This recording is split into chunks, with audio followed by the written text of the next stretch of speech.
Zamislite da stojite u svom vrtu, uživate u pogledu na zdrave biljke, bujne plodove i zelenilo koje ste brižno njegovali mjesecima.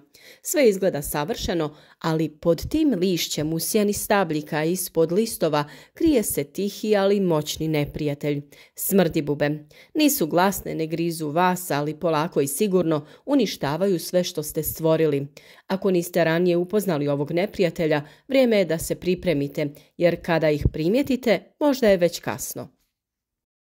Preventivna zaštita od smrdibuba prirodnim sredstvima nije samo opcija za one koji vole organski uzgoj, to je sve češća nužnost. U ovom videu saznati ćete zašto su smrdibube tako opasne, kako ih prepoznati na vrijeme, te koji prirodni preparati vam mogu pomoći da zaštitite svoj vrt bez upotrebe agresivne hemije, jer prevencija je uvijek lakša i pametnija od liječenja. Zašto su smrdibube tako opasne za vrt? Smrdibube ili smrdljive stjenice su sve prisutne štetočine koje se hrane sokovima biljaka, probijajući tkiva plodova, listova i stabljika. One za sobom ostavljaju oštećenja koja mogu uzrokovati truljenje plodova, deformacije, pa čak i propadanje cijelih biljaka. Najčešće napadaju paradajz, papriku, grah, kukuruz, kupus, krastavac i mnoge druge kulture. Posebno su opasne zato što su otporne, njihova gusta hitinska opna štiti ih od mnogih insekticida, a brzo se razmnožavaju. Ono što dodatno otežava borbu je njihova sklonost da se povuku i sakriju čim osjete opasnost. Često ih ni ne primetimo dok već nije načinjena šteta. Kao i kod mnogih drugih vrtnih problema, ključ je u prevenciji. Smrdibube je mnogo lakše spriječiti nego uništiti kada se razmnože. Prirodna rješenja i pravovremene mjere mogu stvoriti uslove u kojima se smrdibube neće ni zadržavati. Za početak tu su prirodni neprijatelji smrdibuba poput bubamara i paukova, oni vam mogu pomoći u ovoj borbi. Bubamare se hrane jajima smrdibuba, dok pauci love odrasle jedinke. Ipak često nije dovoljno ovih predatora u baštama da bi se značajno smanjila populacija smrdibuba. Tu su biljke koje odbijaju smrdibube i one su vaši saveznici iz prirode. Jedan od najjednostavnijih i najprirodnijih načina prevencije je sadnja biljaka koje svojim mirisom ili sastavom odbijaju smrdibube. Bosiljak, nevenika, difica, menta i lavanda, bijeli i crveni luk. Kombinacijom ovih biljaka među povrćem koje smrdibube napadaju, pravite prirodne obrambene linije koje sprječavaju dolazak smrdibuba. Biljni ekstrakti i čajevi za preventivno prskanje sljedeća su opcija. Jedan od najvažnijih koraka u prevenciji je redovno prskanje biljaka biljnim preparatima.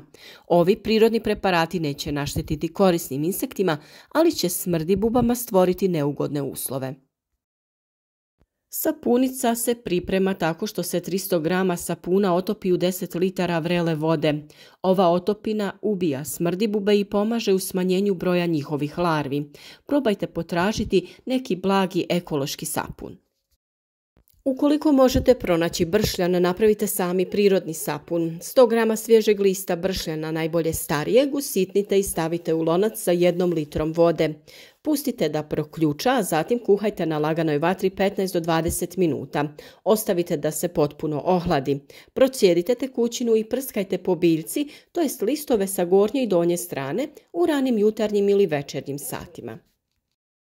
Tu je i bijeli luk. Rastvor od nekoliko čenova bijelog luka u vodi može biti efikasan u odbijanju smrdibuba. Ogulite ga i narežite na komadiće, prelijte sa vrelom vodom. 4 do 5 češnjeva na 100 ml vode, a nakon što odstoji oko sat vremena, razrijedite ga sa 1 litrom vode i prskajte vaše biljke. Prskanje biljaka rastvorom bibera ili sode bikarbone može pomoći u smanjenju broja ovih štetnika. Na 5 litara vode dodaju se 2 čajne kašike sode bikarbone te 1 kašika bibera. Nakon pripreme važno je da se procijedi tekućina kako mrvice ne bi oštetile prskalicu tokom upotrebe. Isto tako, na 1 litru vode možete dodati 1 kašiku mljevene ljute paprike ili čili paprike i sa tim tretirati biljke na kojima se inače pojavljuju ovi nametnici, naravno preventivno. Kombinacija bijelog luka i čili papričica odličan je čaj koji je super rješenje. 5 češnjeva bijelog luka, 1 kašika mljevene ljute ili čili paprike i litra vode. Samljeti bijeli luk, dodati papriku, preliti vodom i ostaviti da stoji 24 sata. Procijediti i prskati biljke svako 3 do 5 dana kako bi spriječili pojavu ovog štetnika. Listovi paradajza sadrže alkaloide koji djeluju odbijajuće na smrdibube, zato šaku svježih listova preliti sa 2 litre vode, ostaviti 24 sata, procijediti i koristiti kao sprej. Iako nije direktan repelent, fermentirani čaj od koprive jača biljke i povećava imunitet, pa su otpornije na napade smrdibuba. O tome smo dosta govorili, pa video potražite na našem kanalu kako sve možete koristiti i pripremiti koprivu. Ako su se štetnici već pojavili i krenuli raditi probleme u vrtu, iskoristite ih u borbi protiv njih samih. Smrdibube, znamo svi, kada su u opasnosti ispuštaju jak miris kako bi upozorile ostale da su u opasnosti. To je jedan način da, tako reći, označite vrt njihovim mirisom kako bi ga druge jedinke iz straha napustile. Neki ih sakupljaju u vodu te nakon 24 sata tu vodu koriste za prskanje biljaka kako bi otjerali smrdibube iz vrta njihovim mirisom. Mi smo prošle godine ulovljene štetnike ipak dali našim ribama. Također možemo da koristimo kulture koje ćemo žrtvovati. Šta to znači? Kraj biljaka koje želimo zaštititi, posaditi ćemo druge biljke koje privlače smrdibube. Kao što sam rekla, poznato je da smrdibube mnogo vole paradajz i papriku, ali izgleda da još više vole blitvu, tako da nju možete posijati blizu biljaka koje želite zaštititi. Od cvijeća im se dopada neven, pa da bi spasili vaš paradajz, posijte oko njega blitvu i neven, pa neka se smrdibube slade, samo da paradajz ostave.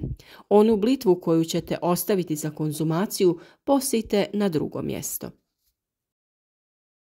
Također smo primijetili da jako vole suncokret, tako da i on može biti jedna od biljaka koja će im odvratiti pažnju sa povrća.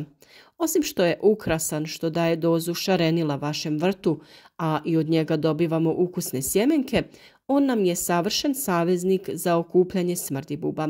Ovdje ćemo ih lako uočiti i sakupiti. Zaštita paradajza od smrdibuba zahtjeva pažnju, strpljenje i upornost. Pravilnim kombiniranjem metoda moguće je smanjiti štetu i sačuvati svoje biljke od ovih dosadnih insekata.